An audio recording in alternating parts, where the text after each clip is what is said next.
It's been 2 weeks since Germany started to reopen, but coronavirus is by no means gone, and there are mixed feelings about what the next step should be. Lots of things have been happening over the past week, so we've picked out the top 5 stories that you need to know about.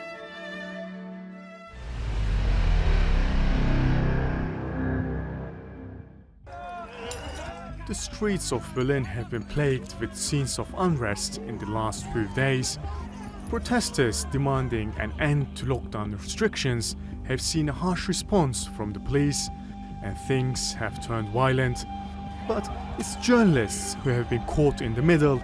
On May the 1st, a police officer reportedly punched a journalist in the face. Then the media became a target for a second time when a camera crew working for the German public broadcaster was set upon by a mob. Ein Kamerateam mit begleitenden Personen des ZDFs durch eine Personengruppe körperlich angegriffen worden. Hintergründe sind uns aktuell nicht bekannt, dazu laufen die Ermittlungen noch. And then a third attack happened, this time in front of the German parliament, when another public broadcaster team became victims of physical abuse. So far though, no arrests have been made, and some are now questioning the freedom of the press in Germany.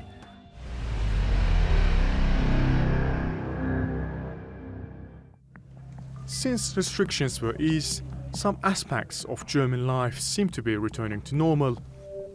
There are less confirmed cases than in other European countries, and the mortality rate is relatively low. But recent scientific research suggests almost 2 million Germans have already contracted the virus. Therefore, German Chancellor Angela Merkel remains cautious about the second wave of the virus. Naja, wir haben zurzeit mit den Infektionszahlen, die wir aufweisen können, eine Situation, wo wir es einigermaßen unter Kontrolle haben, würde ich sagen. Aber das ist immer eine Momentaufnahme.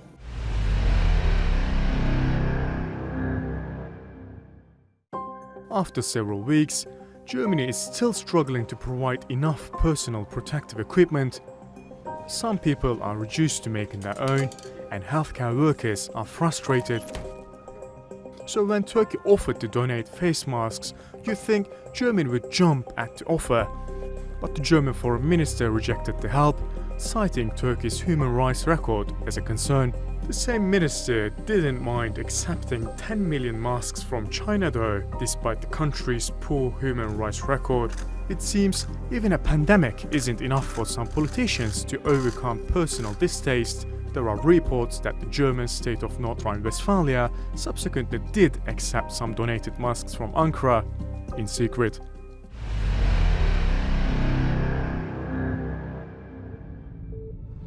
People with migration background in Hannover have had more than just coronavirus to deal with this week. Some have received a frightening letter in their mailboxes. It states that migrants and their families will be disposed of. The words written are chilling, with the perpetrator then suggesting the victims choose how they should be murdered, and offering 3 equally violent methods of attack. The letter has sent a wave of fear through the community, but to add insult to injury, police confirmed to Theatre World that there is no arrest warrant issued for the crime.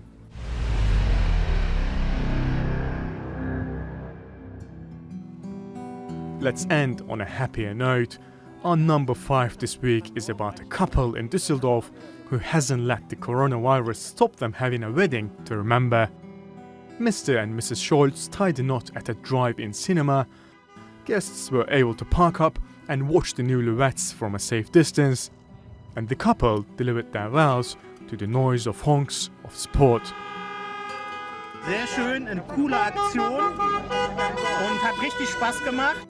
It's one story of hope among many of hardship, as Germany is headed into uncertainty with almost all restrictions lifted.